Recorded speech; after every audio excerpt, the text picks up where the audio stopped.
नमस्कार दोस्तों, आप देख रहे हैं क्रिप्टो न्यूज़ सेंटर और मैं आपका दोस्त और होस्ट संजय रोहिला लेकर आया हूं क्रिप्टो दुनिया का एक और अपडेट जुड़ा हुआ है बाइनेंस से। और बाइनेंस से जुड़ा हुआ अपडेट ये है कि बाइनेंस अब अपने आप को तैयार करने लग रहा है कि किस तरीके से जो यूएस रेगुलेटर्स के द्वारा अब उसके ऊपर कार्रवाई की जा रही है या फिर कार्रवाई की जा सकती है, तो अपने आप को उसके लिए कैसे वो तैयारी की जा सके उसमें वो ऑलरेडी जुट चुका है और ऐसी कुछ खबरें सामने आ रही हैं। ओके, कॉइन टेलीग्राफ की ये खबर है और इस खबर में जैसा कि आप देख पा रहे हैं कि वर्ल्ड की लार्जेस्ट क्रिप्टो एक्सचेंज है, ये हम सभी जानते हैं, बाइनेंस। और अब बाइनेंस ये चाहता है कि जितने भी उसके आउटस्टैंडिंग इश्यूज हैं, इन्वेस्टिगेशंस है यूएस रेगुलेटर्स के साथ, वो उनको जल्दी से जल्दी रिजोल्व करना चाहता है। ओके, तो ये अब सारी कहानी क्यों शुरू हो रही है, क्योंकि पहले क्या था, यूएस रेगुलेटर्स छोटी मछलियों को पकड़ने लग रहे थे। कोई छोटी एक्सचेंज हुई या छोटी कोई क्रिप्टो फर्म हुई। अब जैसे ही यूएस रेगुलेटर्स ने BUSD कॉइन, जो बाइनेंस ब्रांडेड कॉइन है, वो BUSD कॉइन को जैसे ही टारगेट किया और उसके जो इशूअर कंपनी है पैक्सोस को, उसको ये ऑर्डर दिया कि अब फ्यूचर में और वो कोई इशू नहीं कर सकते, तो उसके बाद से ये जो स्टेप है यूएस अथॉरिटीज़ का, वो इसको इस तरीके से लिया जाने लगा कि ये डायरेक्ट अटैक है बाइनेंस के ऊपर। सो बाइनेंस अब इस चीज़ को समझ चुका है कि आज नहीं तो कल जो ये यूएस रेगुलेटर्स का शिकंजा है वो बाइनेंस के ऊपर कसने वाला है। और बाइनेंस ने अपने आप को इस चीज़ के लिए तैयार करने के लिए जो भी तैयारियां हैं वो शुरू कर दी हैं।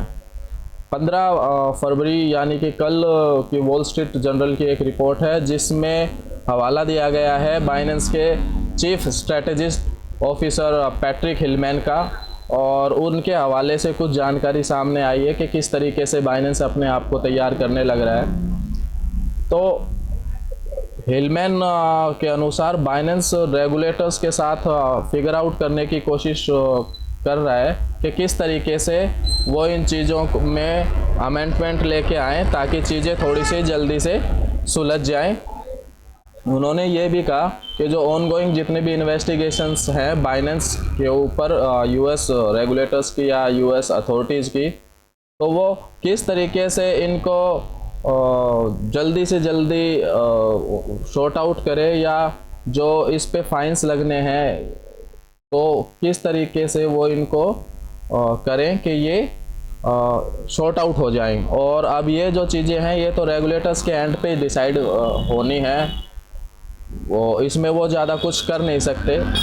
अब आपको ये जो हम है बताएं कि बाइनेंस के ऊपर काफ़ी सारी इन्वेस्टिगेशंस ऑलरेडी चल रही हैं यूएस के अंदर, जिसमें से एक तो 2018 की है जो डिपार्टमेंट ऑफ जस्टिस की है, जिसमें एंटी मनी लॉन्ड्रिंग लॉज को वॉयलेशन करने का भी एक आरोप है बाइनेंस के ऊपर।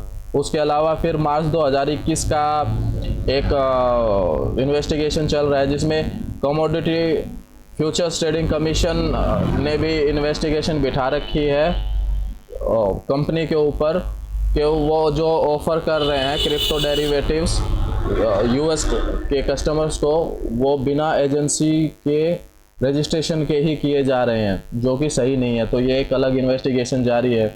इसी तरीके से एक और इन्वेस्टिगेशन है सिक्योरिटीज़ एंड एक्सचेंज कमीशन की, जिसमें बाइनेंस की जो यूएस वाली डिवीज़न है वो लास्ट फरवरी में एक इन्वेस्टिगेशन स्टार्ट हुई है, जिसमें ट्रेडिंग रिलेटेड इन्वेस्टिगेशन है जो डायरेक्टली रिलेटेड है बाइनेंस के CEO जेंगपेंग झाओ, या जिन्हें हम CZ के नाम से जानते हैं, उनके ऊपर भी। तो इस तरीके से काफ़ी सारी जो इन्वेस्टिगेशन है वो ऑलरेडी चलने लग रही है बाइनेंस के ऊपर। और हिलमैन जो अभी चीफ स्ट्रेटेजी ऑफिसर है, उनका ये मानना है कि वो काफ़ी कॉन्फिडेंट हैं और काफ़ी अच्छा फील कर रहे हैं कि जिस तरीके से बाइनेंस यूएस रेगुलेटर्स के साथ उनकी जो डिस्कशंस चल रही हैं उनको लेके वो काफ़ी पॉजिटिव हैं। बट वो कोई भी इस फिगर पे या कोई भी इस चीज़ के ऊपर नहीं पहुंच सकते कि उनके ऊपर कितना फ़ाइन लगने वाला है या फिर किस टाइम फ्रेम के अंदर रेजुलेशन आएंगे, तो इस रिजोल्यूशंस आएंगे, तो इसके ऊपर वो क्लियर नहीं है अभी। ये सारे की सारी जो चीज़ें हैं ये यूएस रेगुलेटर्स को डिसाइड करनी है।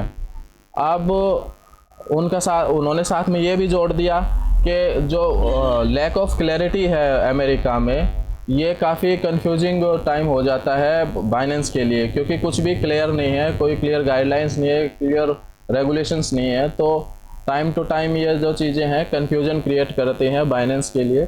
अच्छा, ये सारी चीज़ तो सिर्फ अमेरिका में नहीं है, ऑल ओवर द वर्ल्ड ही यही सारी चीज़ें चल रही हैं। कहीं भी अभी क्लियर रेगुलेशंस नहीं है, क्लियर गाइडलाइंस नहीं है।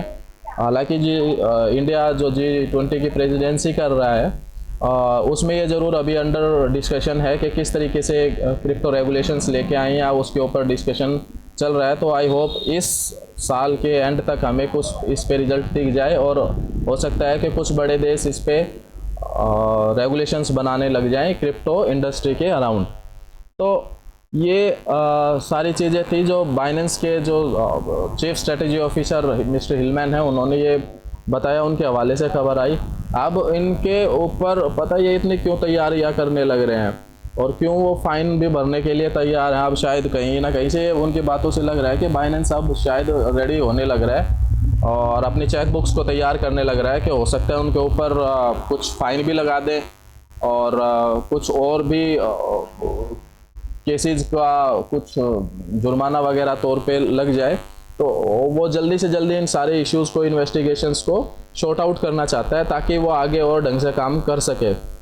अब बाइनेंस क्यों कर रहा है इतनी जल्दी इन सारी चीज़ों को लेके? वो इसलिए कर रहा है कि SEC जो है वो उसने एक वार छेड़ दिया है क्रिप्टो के ऊपर, जिसमें वो बहुत अग्रेसिवली काम करने लग रहा है रिसेंटली।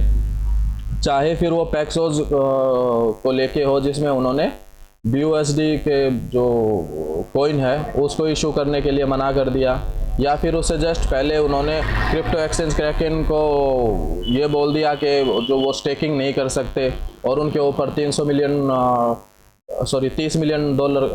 का फाइन लगा दिया। तो ये सारी चीज़ें हैं जो चल रही हैं और ये कहीं ना कहीं वरी कर रही हैं बाइनेंस को शायद ये लगने लग रहा है कि आज नहीं तो कल नहीं तो परसों उनका नंबर भी आने वाला है। अब नंबर तो आ भी सकता है, क्योंकि बाइनेंस ये अब शायद ऐसा सेंट्रलाइज ऐसा प्लेटफॉर्म बच गया जो वर्ल्ड के सबसे बड़े एक्सचेंजेस में से एक है, या यूँ कहें कि फ़िलहाल तो वर्ल्ड का सबसे बड़ा एक्सचेंज है, सेंट्रलाइज एक्सचेंज। तो कब तक ये बचेगा? और काफ़ी सारे देशों की ऑलरेडी आंखों की किरकिरी बना हुआ है। तो इस पे अब वो कहीं ना कहीं एक सुलह की तरफ जाता हुआ दिखाई दे रहा है कि वो फाइटिंग नहीं चाहता बाइनेंस, और वो चाहता है कि जैसे न जैसे US अथॉरिटीज़ के साथ उसका कुछ ऐसा हो जाए, बीच का रास्ता निकले कि कुछ फ़ाइन वगैरह देने से और ये सारी जो ऑनगोइंग इन्वेस्टिगेशंस है वो ख़त्म हो जाएं। तो दोस्तों, ये था आज का अपडेट, अभी का अपडेट। कैसा लगा वीडियो कमेंट सेक्शन में कमेंट करके ज़रूर बताएं। चैनल को ज़रूर सब्सक्राइब करें और वीडियो को लाइक करें। मिलते हैं अगले वीडियो में, तब तक के लिए नमस्कार।